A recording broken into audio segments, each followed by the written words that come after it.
Yeah, hey everyone, Brian with you from TheGameCommon, and we are doing our AI-only series here in Civ 6 with our new Frontier Civs, and I think we're ready just to hit next turn, and we have to force skip the turn. We have to hit Shift-Enter, by the way, because the turn gets stuck sometimes. So, which, by the way, if you don't know that, you can always just hit Shift-Enter on your turn, and you don't have to do all of the crap things that it tells you to do. So, for example, if it gets near the end of the game, and you're like, I don't care about picking my tech and production and all that stuff, you can just hit Shift Enter to just advance the turns. But anyways, what is going on here with all of the faith? That's some pretty sexy faith here. Huh.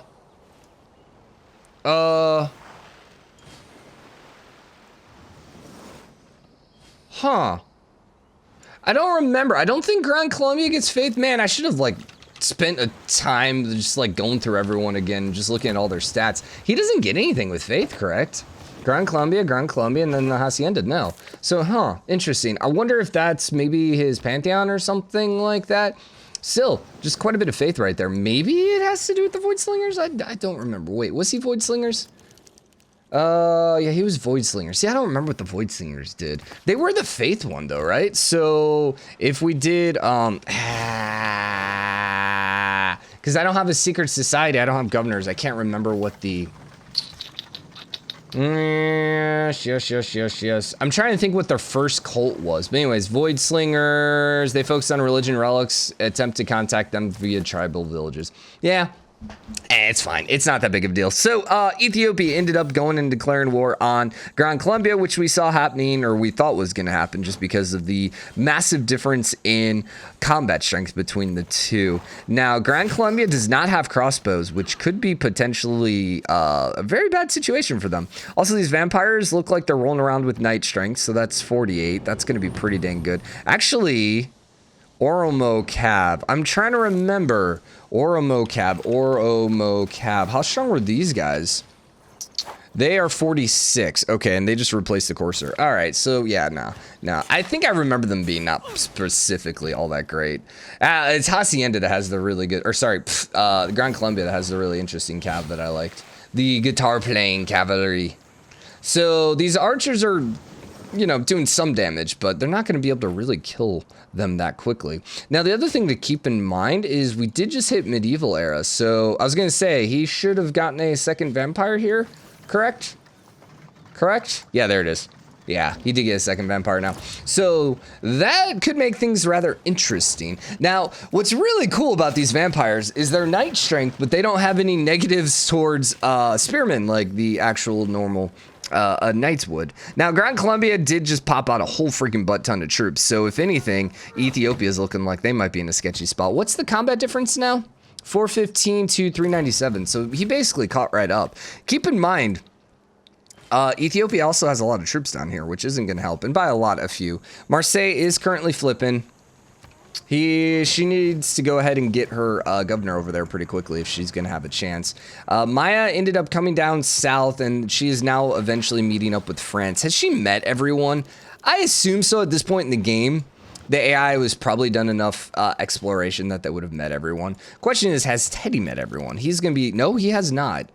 Which, by the way, who is the furthest in science? Probably Teddy. So what we want to go ahead and do is just kind of look at the tech tree and see if anything specific has happened.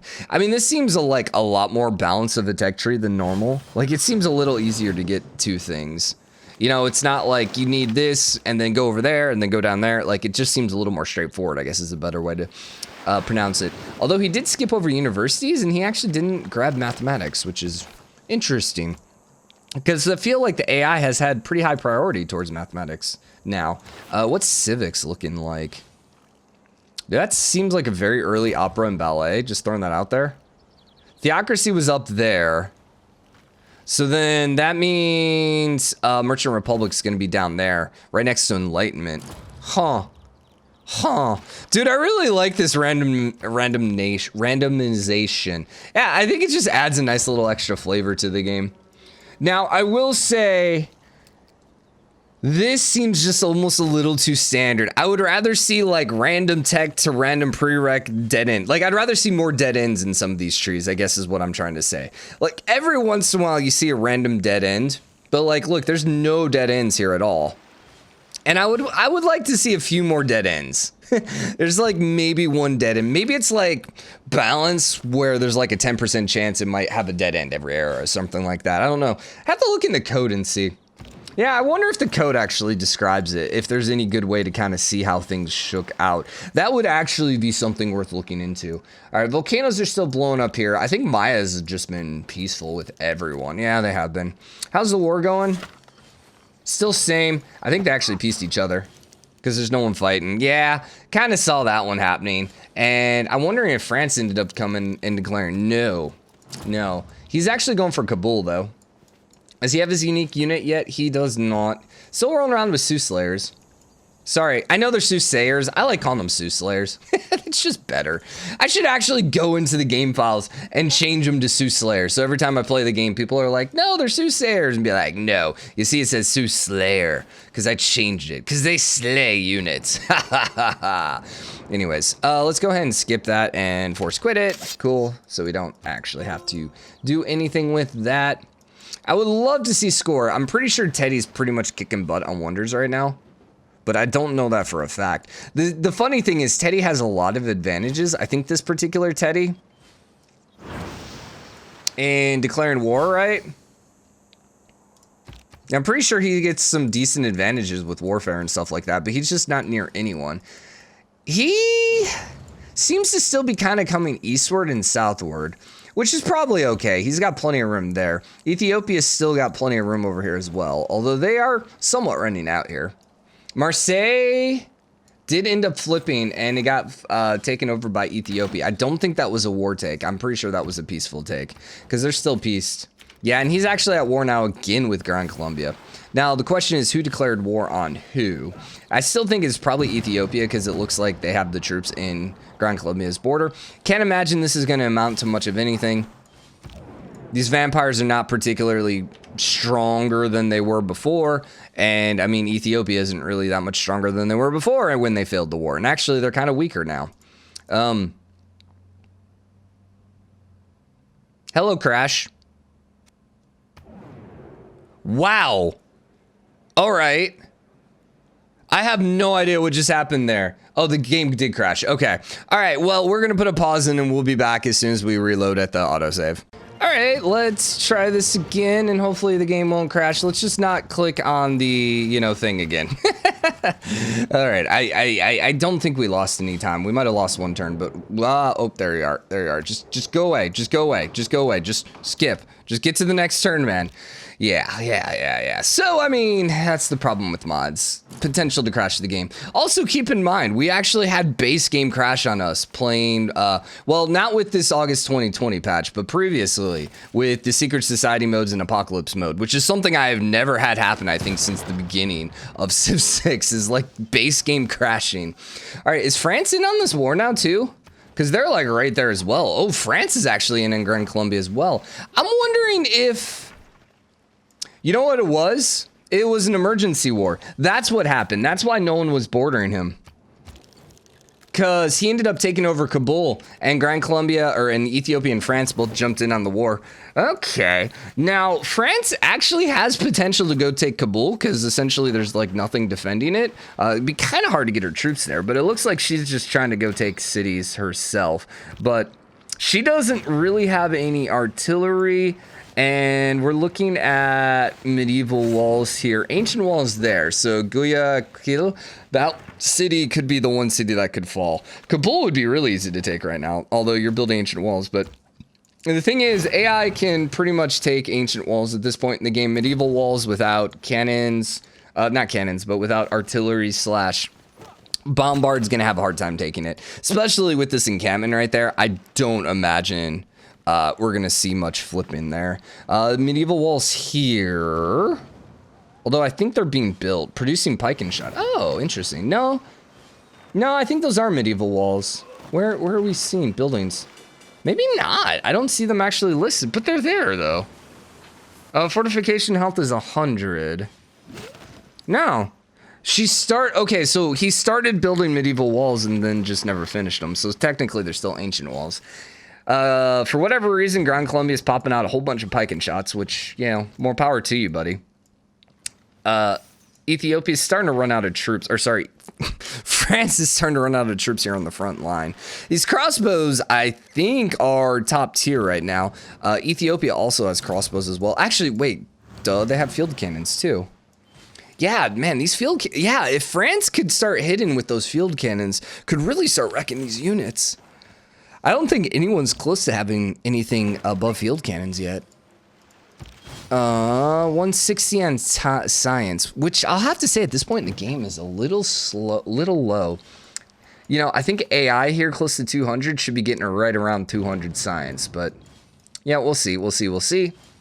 How goes the religious game? Not really a whole lot has changed. Not really much here either. So it's just kind of like right now. Teddy does have the bombards. Hey, Teddy. I want to see what your science looks like. Oh, dude, he's going for AT. Dude, he rushed out AT. Which would be helpful if he was actually at war with someone, but considering he has really no neighbors, still just kind of doesn't really help a whole lot. Although, I will say Grand Columbia is getting a little closer. It is interesting how both Ethiopia and Grand Columbia are racing eastward. That's what it looks like. It's kind of funny. I would love to actually see Teddy come down here and start pushing. Grand Columbia would have a hard time at that point. They would probably most likely lose some stuff because all their forces are over here. And honestly, if you're Ethiopia, unfortunately, building a caravel here would not be helpful. Caravel would actually do some damage over here. That's only ancient walls and only a 48 garrison defense strength. So the caravel would do some work here. And there's no walls here, so if Ethiopia really wanted, they could potentially make, they could do some damage over here. And you can even see how much damage the privateer's doing over here. I think that's your chance. Like, that would be your chance right now, is you have France over here fighting everyone. And France is actually surrounding Kabul right now and should be able to take Kabul if she gets a melee unit over there, which is a pretty big if. Actually, Courser's popping out in 5 turns. Although the pike shot's popping out in 3, so we'll have to see. This will be at 0 here without pretty quickly. Now, I'm wondering if these pike shots are... Nope, they're actually running away. And they're running and defending Soothsayers. Are you just planning on blowing up these pike shots? Okay. Yeah. Yeah. AI and Soothsayers, I don't know, are really the best yet. I don't know if they really know how to use them, but yeah, whatever. Dude, that's a cool, man, I like that. I like that. I would love to actually see volcanoes, like, actually pop out of the water, like new land be formed by volcanoes. Like a volcano pops out from the ocean, blows up, and then like new land's created. Like, that would be interesting to me. Or even like a volcano here, it explodes a couple times, and then all of a sudden, like, these tiles actually become plains, volcanic soil plains. Like, that would be interesting. Now, that would take place over millions of years, though, right? So it probably wouldn't be something that could happen in a couple thousand years that the game goes over. So sure, maybe that's not feasible. All right, Kabul is at 0 HP. If she can get that Courser in there. But both of these field cannons, no, if you move your field cannon, France, is France going to be smart enough to move the field cannon? This is a very interesting turn here. Is France going to move the field cannon out of the way so that she could take the city and win the war? I have to say this war is probably getting close to ending, or the emergency at least. These guys are going to be friendly. Yeah, they'll probably end up as allies. I'm wondering if you and... No, you're actually unliked. Mostly probably from the grievances of taking Kabul. Which sucks because they were looking to be friendly, I thought. Maya, are you planning on attacking anyone? Maybe France. What's your military looking like right now? She's got a very strong military, and France does not. I would not be shocked here to see you come south and start taking some stuff. Tech is pretty even across the board. Culture, ironically, France. And this is like not any special France. This is the France built for tourism, built for a cultural victory, is just absolutely getting destroyed in culture per turn. That is kind of hilarious. Like, it's not even close. And Simone Bolivar, of all people right now, is rolling in culture. Because he doesn't have anything specific, correct? For culture, Simone, I think his building is cultural based, right? New General, Gran Colombia Movement, yeah. The Hacienda, no, food production and housing. Yeah, so he doesn't really give any bonuses to culture. So everyone's just kind of playing outside their lanes right now. Except Teddy. Teddy is going pretty heavy in science, which is, I mean, let's be honest, that's pretty much always Teddy. Can we see agendas? Yeah, see, I really want to see the mod maker give us the different agendas. That, I feel like you should be able to get. If I clicked, for example, who would someone... Okay, so if I clicked France... Nah. I was wondering if I'd be able to see the agenda because they're friendly. Surely they have the different trade routes with each other. But I'm pretty sure this right here is still based on my relationship with her as the spectator, not on France's relationship. Okay, let's look at Teddy and let's look here really quick. We can look at everyone's government and stuff like that, but I mean, actually, you know what? With the variety of texts, it might actually be worth trying to see what everyone's rolling with. So Teddy's getting pretty close here to, oh, you know what? I hadn't even thought about this. So one of my biggest complaints in the game with how the technology tree worked out before is the fact that flight always happened on the north part of the tree, where oil was on the south part of the tree. So essentially, it was just like impossible to ever get planes early on because you could rush out flight, cool, but then you had to get oil, which was just always ridiculous. And I'd say 90% of the oil exists on water, not on land. So like you had to not only get oil, but you also had to get plastics. So what's going to be really interesting to see is, will they line up, or is oil still going to kind of end up on the opposite side of the tree? And how is that going to work with infantry and tanks and everything else? Like right now, Teddy still doesn't have oil unlocked, but he is going to be able to get tanks here pretty quick. The other thing is coal is here. So coal is actually a later game tech than steam power, which has the ironclad. That's hilarious. We're going to start seeing, I think, some of these be really, really randomized because I think they're just randomizing every one of the industrial eras. Is that bad? Like, should coal always be before steam power? I'm going to venture and say no. I think that's just kind of unique enough that, you know, it's going to happen every once in a while. Like, let's see, Niter is in medieval where Renaissance is musketmen, so it's not going to happen there. It appears as if swordsmen are always going to pop because they're classical era compared here, so that's always going to happen later. Knights are in the same situation. It might be cold. That might be the only one in which there's an issue here.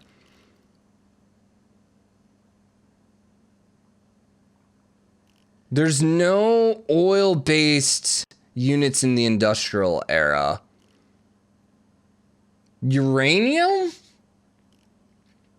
No, because I think uranium is modern, right? And atomic. Actually, here's another interesting question. If I Googled uranium and it told me what tech, combined arms, will it tell me the cost?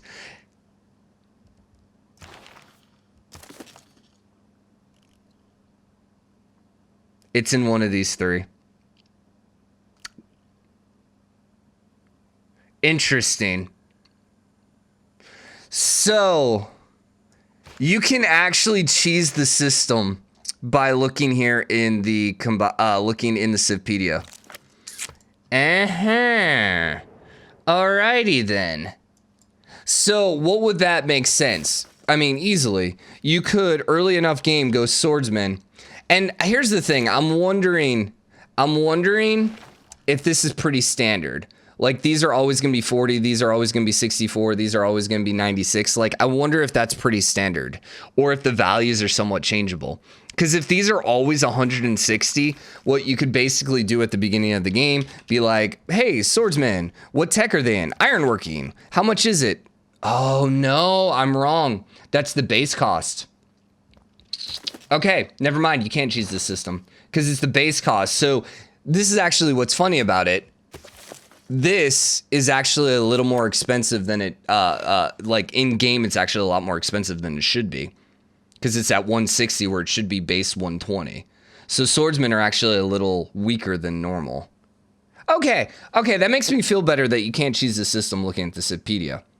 But that is very interesting noting that sometimes techs are actually going to be a lot worse off. So this is a particular game where you probably didn't want to grab swordsmen. What are horsemen?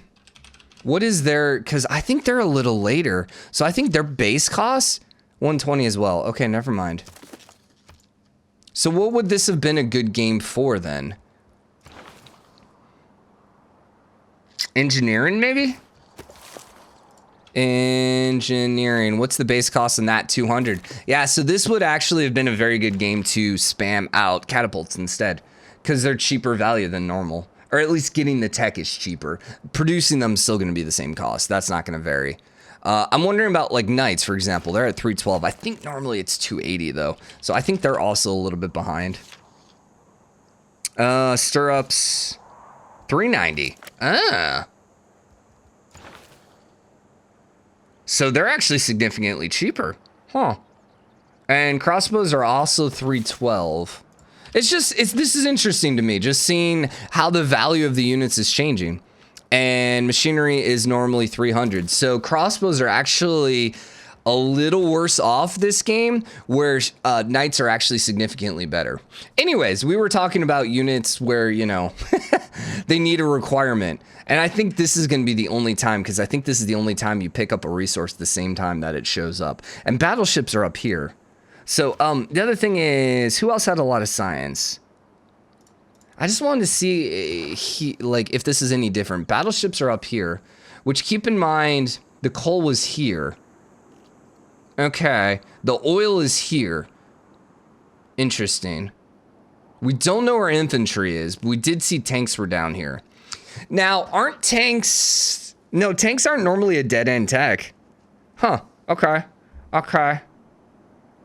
Submarines also require oil, which is really weird because nuclear subs don't require any resource. That's another thing I don't understand. Why do subs require a resource, but nuclear subs don't? That's just strange. This was you, right? So then let's look at France. And does she have anything? Artillery's right there. So infantry must be here then. So she already has oil. And what's really weird...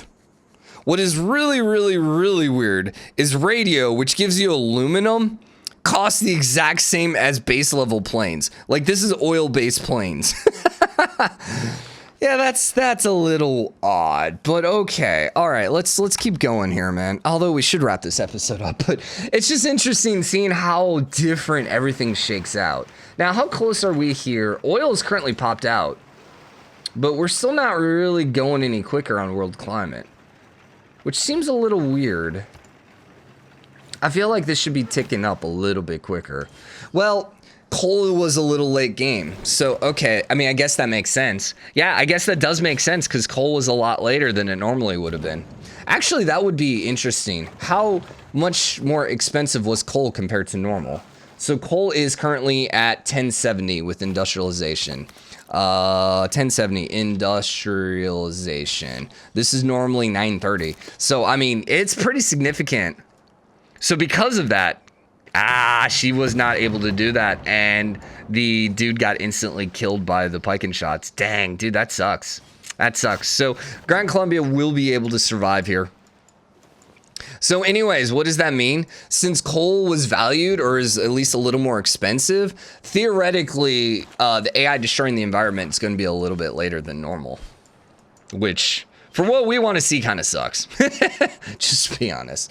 Nazca rolling around with ironclads, man. Dang. Does he even have coal? Or is he just making up coal, man? I think he's just making up coal. Dang it, AI! Dang it, freaking AI, city-states. How dare you do things like that? We're never going to be able to finish the search. Yeah, the mod, you can't ever finish the search because the turns in too quickly. So if you're wondering, hey, search for certain things, yeah, it doesn't work. We try all the time. How goes religion? Because there's a lot of religious units fighting. It still looks pretty much the exact same. Simone has Ethiopia, which is the one civ that doesn't have a religion, although France is currently trying to take it as well. They're just in both religious wars and actual wars. All right, France is coming with round 2. Unfortunately, she doesn't have any melee units to make a difference. So, you know, working on Big Ben, which would normally be an American one. I would say America tends to get Big Ben a lot, mostly because they tend to go really heavy into science, which means they get to Big Ben a little sooner than everyone else. Also, did you have something here and you lost it? Yeah, that's weird. Maybe he sent a trade route and then immediately died or something? Or maybe there was an improvement on that tile and it just got... I have no idea. That's a very strange one.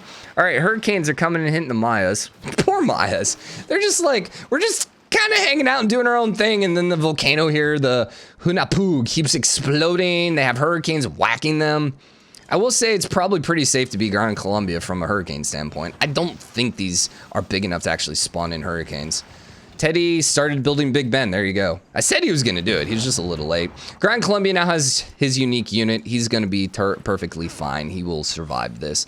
Menluk is only at 536, so he's still got a pretty decent sized army. He actually settled right here, so he might actually start pushing these cities. And I think Teddy's about to come in here. Teddy's still really weak though in that army. Yeah, that's kind of weak. He's got the cultists, so he could start, you know, doing some loyalty flipping. But I think Teddy's going to go after Colombia. I do believe so. I don't think he's coming down to Ethiopia. Although, why is he moving these troops here? Maybe he's going for Nigel? Dude, I'm hungry, man. I didn't eat dinner last night. I just kind of snacked for dinner. It was just one of those situations where I was out and just like kind of had a couple granola bars, and I came home, just had some ice cream, and like I went to bed and I was hungry. And so now, like today, I ate my normal breakfast, but I'm a little more hungrier now than I normally am at this point. So we need something to end so I can pause this episode. I just hate loading in on autosaves because I just always am afraid I'm going to forget about it, or I'm going to do something else and screw up the autosave and just ruin it. So we would love an emergency to trigger, or, you know, world or something. This will not actually trigger it. We might have to wait another 10 turns, which is going to be kind of depressing. Did you ever declare war? You did not. Are you two still fighting? I don't think so. Yeah, you are. You are. Teddy, I don't know what Teddy's doing right now. He moved all his troops right up here, and we started the flooding. Okay, yeah, all right, so we just don't see the percentage here. Okay, I thought the fact that we didn't see 10 turns till flood meant that it hadn't actually started triggering yet. But okay, world is starting to go to heck in a handbasket, which is awesome. I do love how many of these tiles flooded. That's rather odd, to be honest, but okay. Does Teddy have oil? I don't know. Teddy doesn't have any oil units yet. He's just running around with Cav and his unique unit. We don't see any oil units yet here either for Ethiopia nor for Gran Colombia. Gran Colombia has AT cores. Okay. Yeah, he's going to definitely be able to survive. In fact, France might be in a bit of a sketchy situation here. She's pretty weak. And Gran Colombia, I mean, you got to give credit to Gran Colombia here. I think out of everyone, they probably have had the best game thus far, just because they've been at war with multiple civs pretty much the whole game. And not only are they surviving, they're excelling. Really, once again, it's going to come down to what Teddy does. I think Teddy could easily take Canisia, and definitely now Cumana. I can't pronounce Spanish, which is funny because I live in Texas, but... okay. I mean, this is not the best Golden Gate, but I do rather, I kind of love the idea of a Golden Gate into a neighborhood. That's kind of sexy. Also, LA here with the neighborhoods all around it. Dude, I like it. I like it. Good job. Good job, Teddy. Making some sexy tiles here. Dude, Teddy, are you going to declare war, or are you just going to, you know, kind of tease us, man? I want to see it. I want to see you go to war, man. You're freaking Teddy. Teddy always goes to war. All right, so we should have a pause here. So hope you guys enjoyed the episode. If you did, drop a like, comment, let me know what you think. Wow, Ethiopia and France are now at war. I thought they were going to be friendly. If you did, drop a like, comment, let me know what you think. As always, hit the subscribe button, join the game, comment, show your support. When you have a stock phrase and you always forget how it goes, or you forget how it goes. Anyways, I'll see you guys tomorrow, and hopefully we will start seeing some meteors drop in the next episode, and hopefully we'll see Teddy actually do a war, man. So this is probably the best case scenario for Gran Colombia. Also, wait, why is he not lagging? So I'm using DirectX 12, and usually I use DirectX 11 because the leader always lags when I play with DirectX 12. For whatever reason. Maybe that's just something with the spectator mod, it just works. Whatever, I'll see you guys tomorrow. Bye, everyone.